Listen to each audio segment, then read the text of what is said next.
अस्सलाम वालेकुम। जैसे तवक्को की जा रही थी वैसे ही तवक्को के ऐन मुताबिक नवाज़ शरीफ को तमाम मुकदमात में आज ज़मानत मिल गई 24 अक्टूबर तक।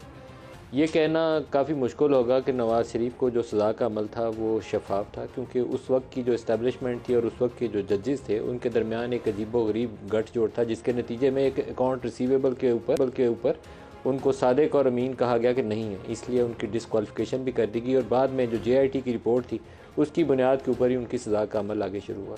बहुत ही मुतनाज़ा तरीक़ाकार था, जिसके नतीजे में एक वज़ीर आज़म ना सिर्फ नाअहल हुआ, इक़्तिदार से कुर्सी से उतरा, बल्कि उसको जेल की हवा खानी पड़ी। अब वापसी का अमल जो है वो भी गैर मामूली नौइयत का है। उस तरीके से ज़मानत हुई है जो पाकिस्तान की तारीख़ में है नहीं है एक सज़ा याफ्ता शख्स को, क्योंकि सज़ा कंट्रोवर्शियल है लेकिन है तो सही अभी उनके ऊपर, तो उसकी वापसी तरीक़ाकार जो है वो बहुत रायत नरमी बरती गई है उनके साथ। लेकिन दुआ ये करनी चाहिए कि आइंदा का अमल जो है वो बेहतर तरीके से आगे बढ़ पाए। नवाज़ शरीफ की पाकिस्तानी सियासत में जो आगाज़ था, नुक्ता आगाज़ था, तब से लेकर आज तक उस सफ़र में उनका इस्टेब्लिशमेंट के साथ जो ताल्लुक़ है वो अजीबोगरीब नौइयत का रहा है। जनरल ज़िया दौर में वो सियासत में उनकी आमद होती है, जनरल जिलानी उनको पंजाब में लेकर आते हैं, फिर पंजाब में वज़ीर ख़जाना बनते हैं, फिर चीफ़ मिनिस्टर बनते हैं। फिर जब जुनीजो की समनियाँ जनरल ज़िया ने तोड़ दी तो उसके बाद इन्होंने जुनीजो का साथ छोड़ के जनरल ज़िया का साथ देने को तरजीह दी। फिर IJ बनवाई गई कि बेनज़ीर भुट्टो अल्लाह पाक उनकी मग़फ़िरत फरमाए, उनको इक़्तिदार से बाहर रखना, उस वक्त उनको सिक्योरिटी रिस्क कहा जाता था, तो उस वक्त IJ बनवाई गई और IJ के जो लीड फिगर थे वो नवाज़ शरीफ थे। 88 में तो मोहतरमा की हुकूमत बन गई, 90 में नवाज़ शरीफ की बारी आई, लेकिन 93 में ही लड़ाई का आगाज़ हो गया गुलाम इसाक से भी, और उस वक्त के जो आर्मी चीफ थे जनरल काकड़, उन्होंने दोनों की रुख्ती की, गुलाम इसाक की भी की और नवाज़ शरीफ की भी की, और फिर ये सिलसिला कभी रुका नहीं। फिर मोहतरमा की बारी आई, फिर नवाज़ शरीफ की बारी आई, फिर एक जनरल से लड़ाई, जनरल काकड़ से शुरू कर लें तो general Asif Nawaz, general Jehangir Karamat, general Pervez Musharraf, general Raheel Sharif extension की आखिरी दम तक उनकी कोशिश की गई, लेकिन नवाज़ शरीफ ने उनको एक्सटेंशन नहीं दी, और उनकी इज़्ज़त बरकरार रहने में और उनकी पाकिस्तान में शोहरत बरकरार रहने में एक इम्पॉर्टेंट फैक्टर यही है कि वो 3 साल की मुद्दत पूरी करके चले गए, इस हकीकत के बावजूद कि उनकी आखिरी लम्हे तक एक्सटेंशन की कोशिश होती रही। फिर उसके बाद जनरल बाजवा की तैनाती इन्होंने की कि एक्सटेंशन और नहीं देंगी, नए आर्मी चीफ की तैनाती होगी। जनरल बाजवा की बारी आई, जनरल बाजवा के आने के बावजूद जिनको नवाज़ शरीफ साहब ने लगाया था, इनकी हुकूमत बरकरार नहीं रह सकी और इनकी हुकूमत को जाना पड़ा। और अब उसके बाद मौजूदा आर्मी चीफ, इनकी तकर्री का भी सारा क्रेडिट जो है अगर किसी एक शख्स को देना हो तो वो नवाज़ शरीफ को ही देना पड़ेगा, क्योंकि उनकी हुकूमत में शहबाज शरीफ समेत जो अक्सरियत थी लोगों के, ताकतवर लोगों के, इन्फ्लुएंशियल फिगर्स जो थे PMLN के अंदर और पीपल्स पार्टी के अंदर भी, वो उस वक्त फॉर्मर आर्मी चीफ के लिए 8 माह की एक्सटेंशन की बात कर रहे थे नवाज़ शरीफ से भी, और इमरान खान भी यही ऑफ़र उनको प्रेसिडेंट हाउस की मीटिंग में दे रहे थे। लेकिन एक शख्स जिसने मुखालफत की एक्सटेंशन की वो नवाज़ शरीफ है। अब यहाँ से उनका आगे का सफ़र जो है वो उनकी अपनी सियासत के लिए, अपनी जमात की सियासत के लिए और पाकिस्तान के लिए भी बहुत अहमियत का हामिल है। अगर तो फिर 2-3 साल के बाद एक नई लड़ाई हमें एक नए दोराहे के ऊपर ले आएगी तो फिर पाकिस्तान ऐसे आगे हम नहीं चला सकते। इस्टेब्लिशमेंट के तजर्बात भी अपनी नौइयत के हैं। नवाज़ शरीफ पे इन्वेस्टमेंट 81 से शुरू हुई थी, तो इमरान खान पे इन्वेस्टमेंट का अमल अक्टूबर 2011 में लाहौर के जलसे से शुरू हुआ था। वैसे नवाज़ शरीफ का अब ये नया सफ़र ये भी अक्टूबर के महीने में लाहौर के जलसे से ही शुरू होना है। ये सिर्फ दुआ करनी चाहिए कि बेहतर तरीके से आगे बढ़े। अक्टूबर 2011 के बाद कराची में इमरान खान का जलसा, फिर 2018 में उनकी हुकूमत बनवाई गई, बड़ी कोशिश के साथ बनवाई गई। पहले तो इलेक्टेबल्स जो थे वो उनकी जमात के अंदर शामिल किए गए, उसके बाद जो सीटें कम रह गई थी, पूरी नहीं थी हो पाई, तो कराची में 14 MNA की सीटें उनको जितवा दी गई। फिर आज़ाद जिस तरीके से जहांगीर तरीन के जहाज़ों में बैठ के बनी गाला पहुँचते थे वो कहानियाँ भी सबको मालूम है। ये पाकिस्तानी तारीख़ है एक पाकिस्तानी सियासत की, जहाँ इस्टेब्लिशमेंट का रोल और पाकिस्तानी पॉलिटिशियंस का कमज़ोर किरदार वो दोनों सामने नज़र आते हैं। इक़्तिदार लेने की बारी इस्टेब्लिशमेंट को सब अच्छा कहते हैं और जब जा रहा हो तो फिर जमहूरियत और जमहूरी कदरें याद आती हैं। तो आज के प्रोग्राम में इन मौज़ूआत को डिस्कस करेंगे और हमारे साथ जो मेहमान हैं सलमान अकरम राजा साहब हैं, मारूफ माहिर कानून, इसके अलावा खुर्रम दस्तगीर खान है PMLN के सीनियर रहनुमा, महमूद मौलवी साहब हैं इस्तेहकाम पाकिस्तान पार्टी से। सबको खुश आमदीद कहता हूँ। सलमान साहब, आज आपकी इमरान खान से मुलाकात भी हुई, पहले उसी से शुरू करते हैं या पहले नवाज़ शरीफ वाले केस का बता दें आप। पहले तो एक लीगल ओपिनियन आपकी आ जाए कि जो ज़मानत का अमल था हाई कोर्ट से ख़ास तौर पे, वो आप समझते हैं कि उसकी कोई अदालती नज़ीर मौजूद थी, उसी को फॉलो किया गया, या एक नई नज़ीर आज कायम हुई? जी बिल्कुल, एक नई नज़ीर आज कायम हुई है और यही अफसोसनाक पहलू है। देखिए, मुझे कोई इख्तलाफ नहीं है इस बात से कि तमाम सियासतदानों को, तमाम हमारे लीडरान को सियासी अमल में शमूलियत का हक है और उनको ये हक मिलना चाहिए। लेकिन जो कुछ भी कानून का एक ढांचा हमने बनाया हुआ है, फिर मैं क्या करूं? आवाज़ नहीं आ रही है। जी सर, आपकी आवाज़ आ रही है, आप कंटिन्यू करिए राजा सर। अच्छा जी, ओके जी। मैं ये अर्ज कर रहा था कि जो कुछ भी हमने कानूनी निज़ाम कायम किया हुआ है, जैसा भी है, दिखावे का है, उसमें कुछ असलियत है, कुछ उसमें दिखावा है, उसको किसी हद तक तो हमें चलने देना चाहिए। आज जो कुछ हुआ इसकी कोई नज़ीर नहीं मिलती और मुझे सख्त अफसोस इस बात का है कि आइंदा के लिए हम क्या पैगाम दे रहे हैं अपने अवाम को। हमने आज ये साबित किया कि कानून एक आला है ताकतवरों के हाथ में। जो भी यहाँ पे साहिब आप कह लीजिए हल वक़द हैं, जो फैसले करते हैं कि किसके ऊपर सुर्ख लकीर खींचनी है, किसको सियासत में वापस लाना है, किसको निकालना है, उनके हाथ में एक लौंडी है। जिस तरह मियाँ नवाज शरीफ को आपने ठीक कहा, अकामे पे या बेटे से तनख्वाह ना लेने पे नाअहल करार दिया गया, वो भी एक बॉन्डी हरकत थी, इंतहाई अफसोसनाक हरकत थी। और जिस तरह आज उनको वापस लाया गया है, ये भी मैं समझता हूँ कानून की पामाली है। हर चंद साल के बाद हम आवाम को ये दिखा देते हैं कि इस मुल्क में ना कोई इंस्टीट्यूशन है, ना कोई कदर है, ना कोई कानून है, ना कोई इदारा है। इस मुल्क में सिर्फ ताकत है, ताकतवर आपके साथ है तो हर चीज़ ढेर हो जाएगी, आप वापस आ जाएंगे, मसनद इक़्तिदार आपकी मुंतज़र होगी। ताकतवर अगर आपके साथ नहीं है तो आप कुछ भी नहीं है। आवाम का आपके साथ होना, वोट की ताकत, सब कुछ बेमानी है। लिहाजा ये एक अफसोस की घड़ी है राजा साहब, आज जो कुछ हुआ। और आज जब आप इमरान खान से आपकी मुलाकात हुई तो आपने उनसे रद्द-ए-अमल लिया, ये जो ज़मानत का अमल या नवाज शरीफ का पाकिस्तानी सियासत में वापसी का अमल, इसके ऊपर उनसे रद्द-ए-अमल जाना, उनका रद्द-ए-अमल क्या था?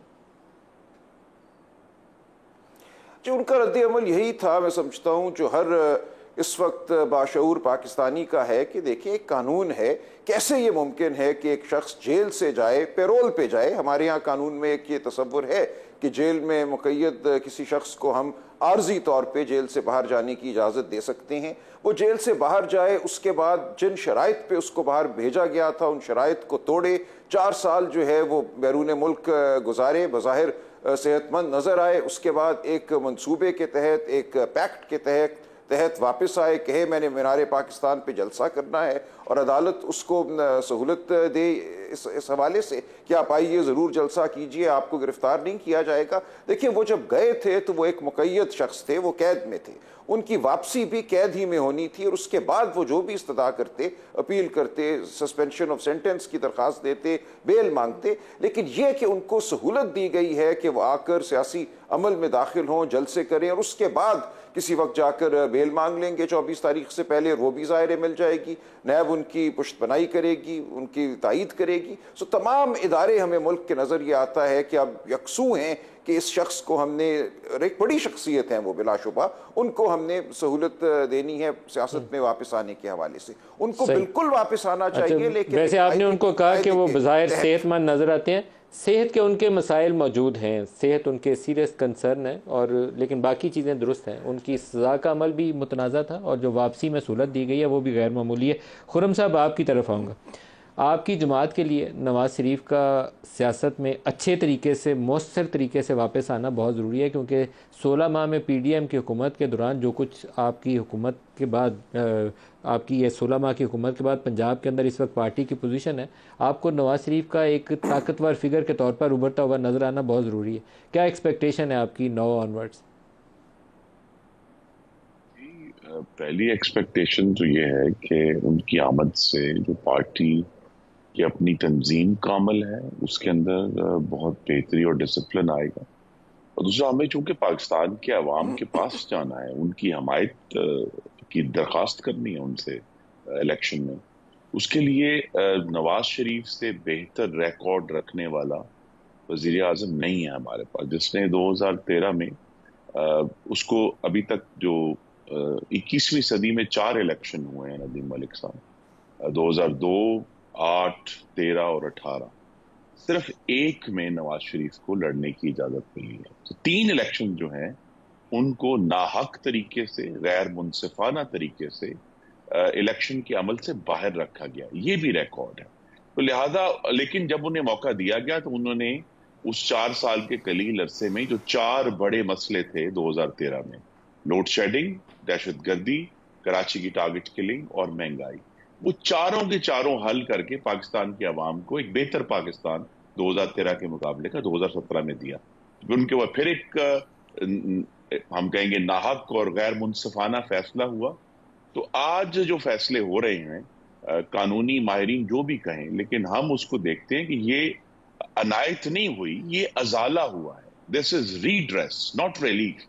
तो लिहाजा उनके साथ बहुत बड़ी जो कि एक नाइंसाफी हुई थी, उस नाइंसाफी का अब अजाला हो रहा है और उनकी जो सियासत में वापसी है, जो 5वां इलेक्शन इस सदी में होने जा रहा है, उससे हमारी यही उम्मीद है कि पाकिस्तान के अवाम को ये मालूम है कि सिर्फ एक ही शख्स है कि जिसने एक जमहूरी तौर पे मुंतखब हुकूमत का सरबराह होते हुए पाकिस्तानियों के मसाइल हल किए हैं। कि अगर 2016 में पाकिस्तान की तारीख की सबसे कम महंगाई थी तो वो रिकॉर्ड नवाज शरीफ का है। और बेशुमार बहुत सारी चीजें हैं जो बाद में गिनवाई जा सकती हैं, लेकिन नवाज शरीफ की क्रेडिबिलिटी है और उनको जिस तरह उनकी क्रेडिबिलिटी को ताराज किया गया मुक्तदरा की तरफ से और मीडिया के कुछ सेक्शंस की तरफ से, तो लिहाजा अब अगर उनकी वापसी हो रही है तो हम तो यही समझते हैं कि ये उस नाइंसाफी का अजाला है। उन्हें यह हक है कि वो पाकिस्तान की अवाम की नुमाइंदगी करें और आकर पाकिस्तान को वो रिलीफ प्रोवाइड करें जो अभी तक, ये देखिए 15 जमातों की हुकूमत जो है उस तरह उसके अंदर वो डिस्पैच और उसके अंदर वो तवानाई नहीं हो सकती कि जब हमें ये तवक्को है कि जब पाकिस्तान के अवाम मुस्लिम लीग नून को 2013 की तरह एक मजबूत अक्सरियत देंगे कौमी असम्बली में, तो फिर उस मजबूत अक्सरियत की बुनियाद पर नवाज शरीफ मजबूत फैसले करेंगे जो पाकिस्तान के अवाम के। महमूद मौलवी साहब से इसका जवाब देते हैं। महमूद मौलवी साहब, जो PDM की हुकूमत 16 माह की थी, उससे पहले पाकिस्तान मुस्लिम लीग नवाज पंजाब में बड़ी तवाना थी और जितने बाई इलेक्शन आप PTI की हुकूमत में होते हुए हो रहे थे, एक शायद सियालकोट की सूबाई नशिस्त ही आ रहे थे, बाकी तमाम सूबाई सीटें, कौमी की सीटें, इवन नौशहरा वाली सीट भी जीत गए थे और कोई एक लंबी फहरिस्त है 13-14 कौमी और सूबाई के हलकों की। लेकिन 16 माह की कारकर्दगी के बाद ये पंजाब में पाँव जमाने की पोजीशन में नहीं है और अभी जो मिसालें देते हैं वो 13 और 17 की देते हैं, 16 माह की कोई मिसाल देने की पोजीशन में नहीं है। तो आपको क्या लगता है कि नवाज शरीफ की वापसी से PMLN को दोबारा पंजाब में कदम जमाने का, इलेक्शन जीतने के लिए एक अच्छा बयानिया बनाने में कोई मदद मिलेगी या सूरत हाल ख़राब ही रहेगी? बिस्मिल्लाहिर्रहमानिर्रहीम। देखिए, मैं जो देख रहा हूँ कि जो आपने अभी कहा पंजाब में कदम जमाना मुश्किल ज़रूर है, उसकी वजह ये है कि ये जो 16 माह में तबाही हुई है और ख़ास तौर पे पंजाब में, और जो है नवाज़ शरीफ साहब के छोटे भाई शहबाज शरीफ साहब प्राइम मिनिस्टर थे, और ये जो आप कह रहे हैं PDM की हुकूमत, मैं कहूँगा 90% हुकूमत तो PMLN की थी। उसमें कुछ लोग देखें, पीपल्स पार्टी तो आज भी कहती है, जो कि मेन है फजल रहमान साहब भी ये कह रहे हैं कि ये हुकूमत तो नवाज PMLN की थी। तो क्योंकि इतनी मैं कहूँगा कि तबाहकुन वक्त गुज़रा है महंगाई के लिहाज से, हर लिहाज से, तो उसको मद्देनज़र रखते हुए इतना आसान नहीं होगा। अब यह है कि कितने टाइम में ये करना है, और क्योंकि देखें एक चीज़ तो वाज़ेह है कि इस वक्त वो आ रहे हैं और उनको यहाँ पे मैं कहूँगा कि बहुत से लोगों के हिसाब से क्लीन चिट है और वो उनके साथ भी आना चाहेंगे, ख़ास तौर पे वो लोग जो कि ये देख रहे हैं कि नवाज़ शरीफ साहब हुकूमत बनाएंगे। मगर देखें, पाकिस्तान में बहुत सी चीज़ें जो नज़र आती हैं वो होती नहीं हैं, और जो होती हैं वो नज़र नहीं आती। तो मैं तो आज भी कहूँगा कि मुझे जो है एक नई गवर्नमेंट जो बनेगी, क्लीन मेजॉरिटी तो किसी को नहीं मिलेगा, और उसमें मैं जो देख रहा हूँ जी PMLN के बेसिकली हो सकता है कि प्राइम मिनिस्टर हो, मगर मुझे नवाज शरीफ साहब उसमें नज़र नहीं आ रहे हैं। उस मतलब आपको नवाज शरीफ वज़ीर-ए-आज़म आइंदा नज़र नहीं आते? नहीं जी, मुझे आइंदा नवाज शरीफ साहब नज़र नहीं आ रहे हैं। उसकी वजह यह है कि जैसे मैंने कहा ना, जो दिखता है वो होता नहीं है, जो होता है वो दिखता नहीं है। इस वक्त सारी कौम समझ रही है कि जी नवाज शरीफ आ रहे हैं और उनको बिल्कुल वो PMLN के लिए बहुत मुफीद होंगे, और जो है इनके वोट बैंक भी चेंज होगा। मगर मुझे नज़र नहीं आ रहा है कि नवाज शरीफ साहब को चौथी दफ़ा प्राइम मिनिस्टर बनाएंगे। अब जो है सलमान अकरम राजा साहब, आपका क्या तजिया कहता है, क्योंकि इस वक्त सारी गेम इसी बात के इर्द गिर्द घूम रही है कि इस्टेब्लिशमेंट के साथ मियाँ साहब की एक दफ़ा फिर डील हो गई है। ये 40 सालों का उनका सियासी सफ़र कुछ ऐसा ही है, तो एक दफ़ा फिर डील हो गई है, इसलिए सारे बंद दरवाजे खुलना शुरू हो गए हैं। आज अदालतों से आगाज़ हुआ है, कल सियासत में दरवाज़ा खुल जाएगा, तो ये रास्ता आगे चलेगा और वो वज़ीर आज़म बन जाएंगे। एटलीस्ट उनकी पार्टी इसी उम्मीद के ऊपर है। आप सोचते हैं कि वज़ारत उज़्मा दोबारा बनने, वज़ारत उज़्मा तक पहुँचने में कामयाब हो जाए? बज़ाहिर तो यही नज़र आता है, लेकिन उनकी राह में 3 अभी मुकदमे हायल हैं। देखें 3 मुकदमे क्या हैं। एक मुकदमा तो वो है जिसका आपने जिक्र किया, सुप्रीम कोर्ट ने उनको हयात नाअहल करार दिया था बेटे से तनख्वाह ना लेने पर। हम सब उसको एक बुरा फैसला कहते हैं, लेकिन वो फैसला बहरहाल मौजूद है और अब उसके खिलाफ अपील का दरवाज़ा बंद हो गया। जो पिछले हफ्ते फैसला आया उसने कहा कि 184(3) के जो फैसले हैं उनके खिलाफ अपील नहीं हो सकती रेट्रोस्पेक्टिवली, यानी कि माजी के फैसलों पर। अब उस फैसले को हटाने के लिए करना ये होगा कि किसी दूसरे फैसले में, किसी दूसरे मुकदमे में यह कहा जाए कि नाअहली जो है 62(1)(f) की वो ताहयात नहीं है।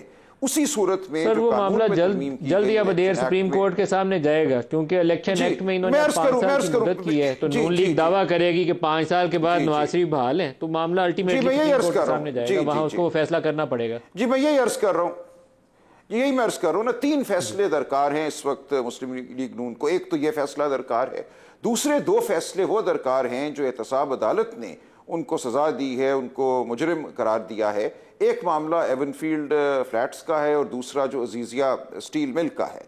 अब उन दोनों असासों के हवाले से ये कहना पड़ेगा किसी अदालत को कि अगरचे मियाँ नवाज शरीफ ने इन असासों के हवाले से, अब जो उनके ख़ानदान की मिल्कियत हैं, उनके बेटे की मिल्कियत हैं, कोई ज़राए नहीं बताए, लेकिन उनको ज़राए बताना उन पर वाजिब नहीं है। ये फ़ैसला देना पड़ेगा किसी अदालत को, तभी वो उन फैसलों से हट सकेंगे, उनकी बरियत हो सकेगी। और ये एक बहुत बड़ा अमल होगा। इसका मतलब ये होगा कि कोई भी शख्स जो किसी हुकूमती ओहदे पर फाइज है, उसको ये बताने की ज़रूरत नहीं कि उसके 22, 23, 24 साला फर्जंद के पास अगर अरबों हाँ रुपए आ गए तो कहाँ से आए, ये काम किसी और का है कि वो ढूंढे, उससे सवाल नहीं हो सकता। तो ये एक बहुत बड़ा अमल होगा। लेकिन नज़र यही आता है कि ये तमाम मराहिल वो तय कर जाएंगे। उसके बाद सियासत का मरहला होगा कि इस वक्त जो पूरे मुल्क में जिस तरह लोगों को उठाया जा रहा है, अगवा किया जा रहा है, या झूठे मुकदमे बनाए जा रहे हैं, घरों में रात के 2 बजे 3 बजे घुसकर जो एक सफाकी का बर्ताव किया जा रहा है, ख़वातीन के साथ किया जा रहा है,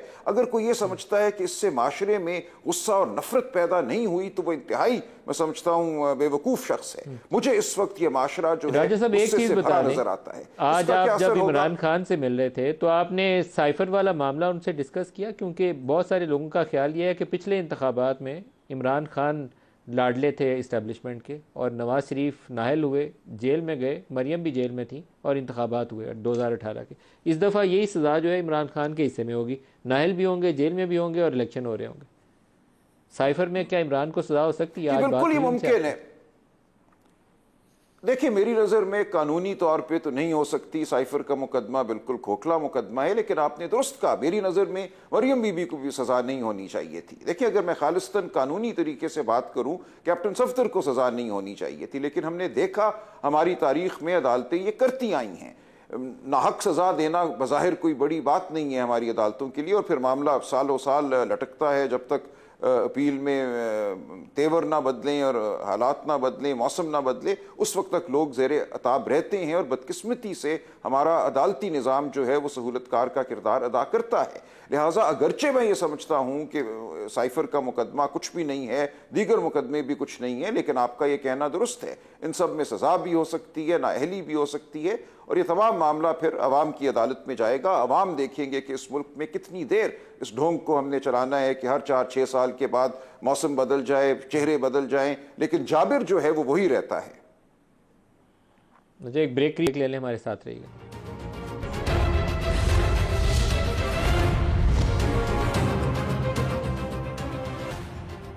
प्रोग्राम में दोबारा खुशामदीद कहते हैं। खुर्रम दस्तगीर साहब, 30 अक्टूबर 2011 इमरान खान का जलसा था, जिसको उन्होंने कहा था कि ये तारीख नई तारीख रकम होने जा रही है आज। नई तारीख रकम हुई, एक नया चेहरा लॉन्च किया गया और इस्टेब्लिशमेंट ने मुकम्मल सपोर्ट की कि एक थर्ड पोलिटिकल फोर्स के तौर पर पीटीआई उभरे। उसके बाद 2018 से लेकर जैसे इख्तिताम हुआ 10 अप्रैल 2022 को, वो भी हमने देखा।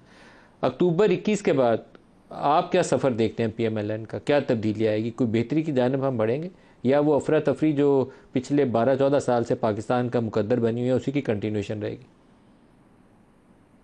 जी, इसीलिए तो हम नवाज शरीफ को याद करते हैं कि पाकिस्तान की तारीख के जो भारी तरीन पत्थर हैं सियासी तौर पे, वो उन्होंने उठाए हैं। चाहे वो, अगर अब तो हमें भूल जाता है, लेकिन मरहूम परवेज मुशर्रफ को अदालत में लेकर जाने वाले भी नवाज शरीफ थे, और उसका जो हमें खमियाजा भुगतना पड़ा वो 2018 से 2014 में जो इमरानी धरने से हमें उसका खमियाजा भुगतना पड़ा, 2014 से लेकर 18 तक, 2022 तक। तो लिहाजा उन्होंने वो काम किया जो दहशत गर्दी की जंग, उससे पहले भी यही हुकूमत थी और यही इदारे थे, लेकिन जो फैसला किया एपीएस के वाक़े के बाद वो नवाज शरीफ ने किया। इस तरह कराची में 24 साल से रेंजर थी, लेकिन कराची की हालात खराब से खराब था रोड थे। उन्होंने फैसला किया कि हमने दुरुस्त करना है, उन्होंने दुरुस्त किया।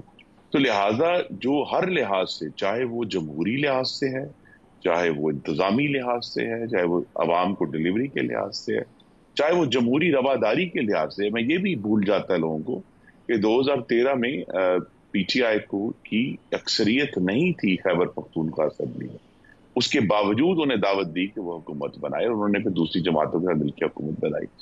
इसी तरह जो है रवादारी का तरीका ये था कि बलोचिस्तान में जो नेशनलिस्ट कॉम्पर्स जमातें थी उनकी अक्सरियत नहीं थी, लेकिन डॉक्टर मालिक से कहा कि वो वज़ीर आला बने और हुकूमत बनाए।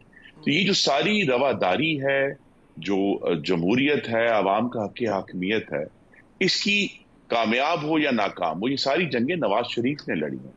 और उनके साथ जो अब जो सवाल उठा है कि जी वो देखें ये हालात हैं और ये ऐसे होगा, कानून के सामने सर निगू करने की जो सबसे बड़ी मिसाल है वो नवाज शरीफ है कि वजीर आजम होते हुए पूरा खानदान जीआईटी के सामने पेश हुआ। उसके बाद वो मुल्क से जब उनका केस चल रहा था वो चले गए, उनको उनकी गैर मौजूदगी में सजा दी गई, वो मुल्क बाहर से वापस आए सजा भुगतने के लिए। उसके बाद जब दूसरा केस चला तो तकरीबन 250 पेशियां भुगती नैब कोर्ट में। अब अगर हम मिसाल दे दें कि वो साहब जो आज जेल में हैं, वो तो 42 में से 3 पेशियां भुगत के कहते हैं मेरे लिए बहुत हो गया, और आज ठीक है कि जी कह रहे हैं कि बहुत ही गैर मामूली रिलीफ मिला है। तो 17 हिफाजती जमानतें भी तो मिली है ना, अभी किसी को ज्यादा देर नहीं गुजरी कि हिफाजती जमानतें मिली हों, और एक एक वक्त में 12 जमानतों पे थे जो उनको दिया गया। तो ये जो अदालतों के मामलात हैं, ये जो सारे इशूज हैं जमहूरियत के, मुइशत के, और आखिरी बात जो करनी है वो खारजा पॉलिसी की करनी है। तो जो खारजा पॉलिसी का जो कीचड़े इमरान खान उड़ा के गए हैं, उसका भी जो कुछ तो सालवेज जो बाजियाबी है शहबाज शरीफ के सामने की है, लेकिन जो नवाज शरीफ की क्रेडिबिलिटी है बैन अल-अक़वामी दुनिया में, उनसे ज्यादा किसी की क्रेडिबिलिटी नहीं पूरी दुनिया में। और उन्होंने जो पाकिस्तान को उस वक्त एक जुर्रत का फैसला करके एटमी ताकत बनाया, उनका नाम पूरी दुनिया में जाना जाता है। तो लिहाजा पाकिस्तान की जो क्रेडिबिलिटी है, इकोनॉमी है, डेमोक्रेसी है, उसके लिए नवाज शरीफ से हमारे पास तो बेहतर कोई नहीं है। और यही मैं दोबारा कहूंगा कि उनके साथ जो नाइंसाफी के फैसले हुए हैं, अब हम या तो कह देंगे जी अफसोस से हाथ मलते रहे कि जी अब तो पत्थर पे लकीर हो गई है, सुप्रीम कोर्ट ने अकामे का फैसला कर दिया, अब तो पत्थर पे लकीर हो गई, जज अरशद मलिक ने मिसकॉन्डक्ट करते हुए तनाव के अंदर आके उसने वो गलत फैसला कर दिया। तो क्या वो जो गलत फैसले हैं उनका कोई अजाला होना है या नहीं होना? जिसको नाइंसाफी के तहत सजा दी गई, इस्लाह का अमल कानूनी रास्ते से होना चाहिए, इस्लाह का अमल कानूनी रास्ते से होना चाहिए। महमूद मौलवी साहब, जो इस वक्त की सिचुएशन है, आपने अभी अपने इब्तदाई कलमात में कहा कि आपको नवाज शरीफ दोबारा वज़ीर आज़म बनते नज़र नहीं आते, और एक आपने कहा कि किसी पार्टी को सादा अक्सरियत मिलते नज़र नहीं आती। आपकी अपनी जमात जो है इस्तेहकाम पाकिस्तान पार्टी, ये सियासत में नया आगाज़ है आप लोगों का, उधर से परवेज़ खट्टर केपी के अंदर उनके लिए नया आगाज़ होगा। नया आगाज़ इस तरीके से कि एक नई जमात को लेकर आप लोग चल रहे हैं, वैसे तो आप सियासत में मौजूद हैं। अब ये एक सिचुएशन है जहां मुझे लगता है कि पीटीआई इक़्तिदार से बाहर या इमरान खान इक़्तिदार से बाहर, अगर पीटीआई अंदर आती भी है तो आप तीनों पार्टियां जो हैं वो बेनिफिशरीज़ होंगी। कहाँ देखते हैं पीएमएलएन को और इस्तेहकाम पाकिस्तान पार्टी को इन इंतखाबात के बाद? देखिए, इस्तेकाम पाकिस्तान पार्टी जो है पंजाब में काफ़ी टफ मुकाबला होगा और इंशाअल्लाह हम काफ़ी सीटें निकालेंगे। कोशिश तो हम पूरी करेंगे क्योंकि हमारे पास काफ़ी इलेक्टेबल लोग भी हैं।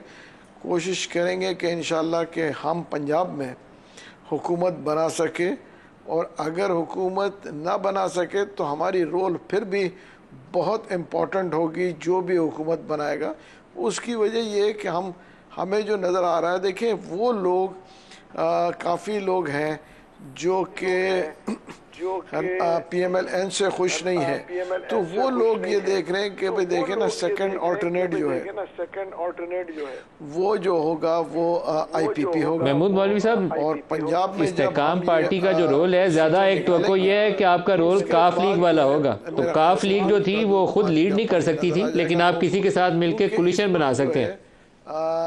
मैं कहूँगा PTI के जो बहुत से लोग कहते हैं वोट बैंक है, सब कुछ है, मगर देखिए हर हलके में लोगों को ये भी देखते हैं कि हुकूमत बना। महमूद साहब को शायद मेरी आवाज़ नहीं गई। शाइक उस्मानी साहब से हम पर कर लें, दोबारा इनकी तरफ चलते हैं। शाइक उस्मानी का बहुत शुक्रिया, आप हमारे साथ शामिल हो रहे हैं। आज जो हाई कोर्ट का फैसला है नवाज शरीफ के केस में, आप समझते हैं कि वो मरवजा कवानीन के बिल्कुल ऐन मुताबिक है, या राय दी गई है, खसूसी ख़ास राय दी गई है कि ऐसी अदालती नज़ीर पहले मौजूद नहीं थी? देखिए, मेरी नज़र में तो मेरे ख्याल में उनके साथ ख़ास तौर से रियायत बरती गई है और उनको मौका दिया गया है कि कम अज़ कम वो पहुंच जाएं यहाँ पर और एकदम से अरेस्ट ना हो और अपना जो तकरीर शकीर करनी है वो कर लें, उसके बाद फिर देखा जाएगा क्या होगा। इस नज़रिए से हुआ है। तो इसमें पॉलिटिकल एलिमेंट इन्वॉल्व है। क्यों इन्वॉल्व है ये मैं नहीं कह सकता, लेकिन बासूरत लगता तो ऐसे ही। सर, अदालत हाई कोर्ट को फैसला करते हुए किसी भी पॉलिटिकल एलिमेंट को मद्देनज़र रखना, क्या आप इसको कवानीन के और पाकिस्तान के आइन के ऐन मुताबिक समझते हैं, या किसी और फैक्टर का कारफरमा होना जो है वो इसमें सामने नज़र आता है आपको? देखिए, जहाँ तक कि कोर्ट्स का ताल्लुक है, कोर्ट्स को तो इन चीज़ों में पढ़ना नहीं चाहिए। उनको कोई इंटरेस्ट नहीं होना चाहिए कि सियासी क्या हालात हैं, सियासी कंडीशंस क्या हैं। उनको तो कानून के मुताबिक फैसला करना चाहिए। लेकिन हमारे मुल्क के अंदर कुछ चंद महीनों से और एक साल से ये हो रहा है कि हमारी कोर्ट्स जो हैं वो ज़्यादातर सियासी मामलों में उलझ गई हैं। जो लोगों के डिस्प्यूट्स हैं, प्रॉब्लम्स हैं, उस पर कोई इंटरेस्ट नहीं लेती। वो 20-20 साल चलते रहते हैं, लेकिन सियासी मामलात के लिए वो फटाफट मौजूद होते हैं। और जो रिमार्क्स पास कर रहे होते हैं वो कोर्ट्स के अंदर, उससे साफ जाहिर होता है कि हमारी कोर्ट्स जो हैं आजकल वो सियासी जो इश्यूज हैं उस पर काफ़ी उन्होंने नज़र रखी होती है और उस पर काफ़ी उन पे असरअंदाज होते हैं। शाइक उस्मानी साहब, बहुत शुक्रिया, आपने हमें ज्वाइन किया। एक ब्रेक साथ रहिएगा।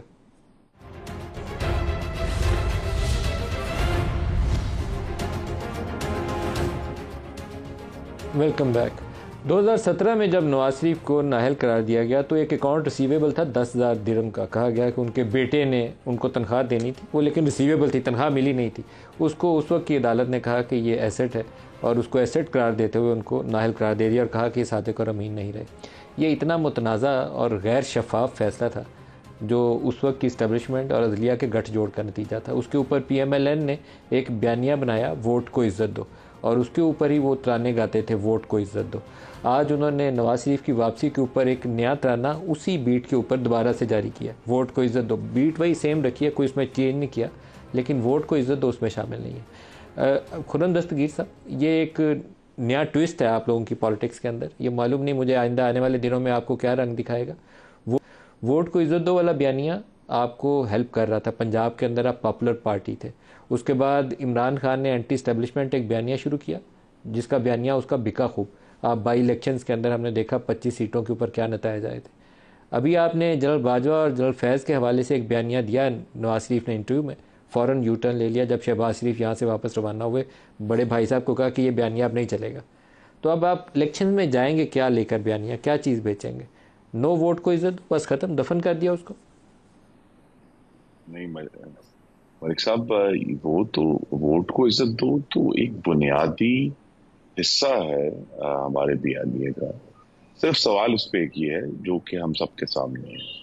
हम सब ने अभी इस प्रोग्राम में भी और पाकिस्तान की तारीख में जो इस्टेब्लिशमेंट का किरदार है उस पर बात की है।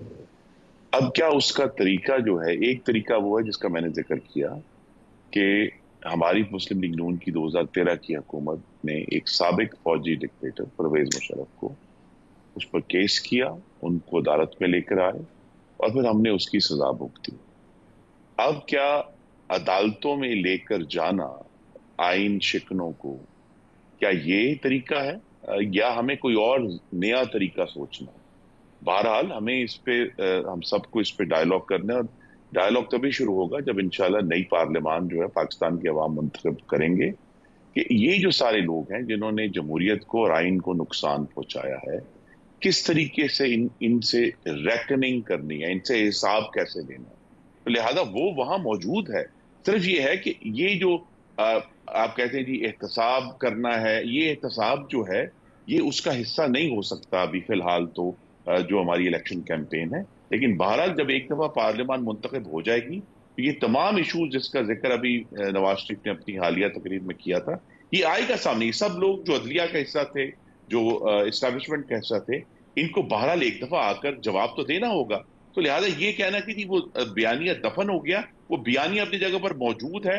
और नवाज शरीफ की वापसी अज खुद ये कह रही है कि वो जो पूरी एक कोशिश की गई थी सियासी इंजीनियरिंग की, आइन को अंडरमाइन करने की और जबरदस्ती एक हाथों से तराशे हुए सनम को पाकिस्तान पर मुसल्लत करने की, वो मुकम्मल तौर पर मुंह के बल गिरी है। तो लिहाजा उसके वो ये उसका रिएक्शन है, ये उसका नतीजा है कि वो शख्स जिसको निकाला गया था वो आज फिर आ रहा है और इंशाअल्लाह वो आकर जो जमहूरियत का, जिसका मैंने कहा कि अलम जो है उन्होंने बुलंद किया, रवादारी का और दूसरों को जगह देने का। ये और बात है कि सजा हम सब ने भुगती है, उन्होंने सबसे ज्यादा उन्होंने और उनके खानदान ने भुगती है कि वो अपने वालिद को, अपनी वालदा को और अपनी अहलिया को कब्र में महमूद मौलवी साहब से भी पूछ लें। हाँ।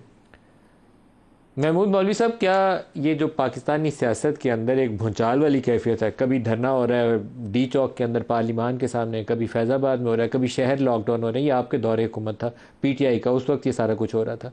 और उसके बाद ये 16 महीने जिस तरीके से पीडीएम ने हुकूमत की है, ना करते तो शायद पाकिस्तान का भला ही हो जाता। बहुत अफरा तफरी थी, बहुत बेयकीनी थी, बहुत महंगाई, बेरोज़गारी, इजाफा हुआ है, इकॉनमी सारी ज़मीन बोस हो गई। हल इसका सियासी इस्तेहकाम है। वो इस्तेहकाम आएगा या नहीं आएगा? देखें, अभी जो मेरे भाई खुर्रम अजीज साहब जो है, जो मेरे ख्याल से जो बयानिया इन्होंने दिया, बड़ी अच्छी बातें की कि जी उन सब का हिसाब होगा, हम हुकूमत में आएंगे, आते ही उन सब का हिसाब होगा। इस बयानियों को सुनने के बाद तो मैं अपना स्टेटमेंट को रिकन्फर्म कर रहा हूँ कि इस बयानिया को लेके जब ये माशाल्लाह से चल रहे हैं तो इसको मद्देनज़र रखते हुए नवाज शरीफ साहब प्राइम मिनिस्टर नहीं बनेंगे। ये बयानिया छोड़कर ही बनेंगे, इसीलिए उन्होंने दोबारा इंटरव्यू देने के बाद दोबारा दोहराया नहीं है। हाँ, क्योंकि देखें ना, अभी खुर्रम साहब कह रहे थे कि जी हम आके एहतसाब करेंगे पूरे सब का, मतलब जो इस चीफ का, फलाने चीफ का, ये सब का हिसाब करते। देखिए, हम एक से आगे क्यों नहीं जाते? हम सिर्फ और सिर्फ हिसाब किताब में ही पड़े रहेंगे या इस मुल्क को हमको लेके आगे जाना है? आज ये इंटीरियम गवर्नमेंट जो इस हिसाब से चला रही है, कितनी खुशनुमी से ये चला रही है। आज जो काम ये कर रहे हैं, हम जो इलेक्टेड हुकूमतें नहीं कर सकती। आप ये देखें, डॉलर एक दिन के ले गया, उसको कंट्रोल कर रहे हैं, महंगाई को कंट्रोल कर रहे हैं, डीजल की कीमतें नीचे आ गई, स्मगलिंग नहीं, ये केयर टेकर्स नहीं, इसका क्रेडिट इस वक्त की एस्टेब्लिशमेंट को जाता है। ये इस वक्त की एस्टेब्लिशमेंट को इसका क्रेडिट तो मैं एस्टेब्लिशमेंट की तो बात कर रहा हूं। देखिए इंटीरियम गवर्नमेंट को, वही मैं कह रहा हूं, एस्टेब्लिशमेंट को क्रेडिट जाता है। तो फिर अगर एस्टेब्लिशमेंट को क्रेडिट जाता है तो हम फिर आज बैठ के एस्टेब्लिशमेंट को अभी से अगर हम बुरा भला कहना शुरू करेंगे कि देखिए कहीं ना कहीं लाइन खींचे, और मेरे ख्याल से कोई मिली जुली हुकूमत ऐसे कोई सिस्टम लेके आए कि एस्टेब्लिशमेंट का भी इसके अंदर कोई जो है अमल दखल हो, ताकि ये उतरना और सर वो अमल दखल अनलिखा हुआ हमेशा होता है सर, अनलिखा हुआ हमेशा होता है, बड़ा ताकतवर अमल दखल होता है सर। एक लाइन में क्या मुझे बता सकते हैं? आपकी जमात से बार बार आ रहा है कि 21 अक्टूबर को कुछ बड़ी ज्वाइनिंग आपकी पार्टी में हो सकती है। काफी नाम है, शेख रशीद हैं, कई और लोग हैं, कोई उनमें से भी कोई आएगा इस्तेहकाम पाकिस्तान में पीटीआई में से? नहीं, बिल्कुल पीटीआई में से काफ़ी लोग अभी जो है फाइनल स्टेजेस पे हैं और इंशाल्लाह अल्लाह ने चाहा तो 21 तारीख को काफ़ी बड़ा नाम जो है वो जो है पीटीआई में शामिल हो रहे हैं, ठीक है ना। और कोई एक हिंट दे हमें, शेख साहब हैं या कोई और है? मैं पंजाब से हैं, मैं आपको बता दूं पंजाब से हैं और काफ़ी मतलब सीनियर रावलपिंडी से हैं? पीटीआई के नहीं, रावलपिंडी से का मुझे एग्जैक्टली नहीं पता, मगर ये मैं आपको कहूं कि पंजाब से है, ये मैं क्लियर कर रहा हूं। चलें, बेस्ट ऑफ लक। पंजाब के अंदर ही मैदान सजना है, वहां से जो पार्टी अक्सरियत हासिल करेगी देखिए हुकूमत ही पंजाब बनाती है, देखिए हुकूमत खुर्रम दस्तगीर खान साहब, महमूद मौलवी साहब और सलमान अकरम राजा साहब, सबका बहुत शुक्रिया। इजाजत दीजिए, अल्लाह हाफ़िज़।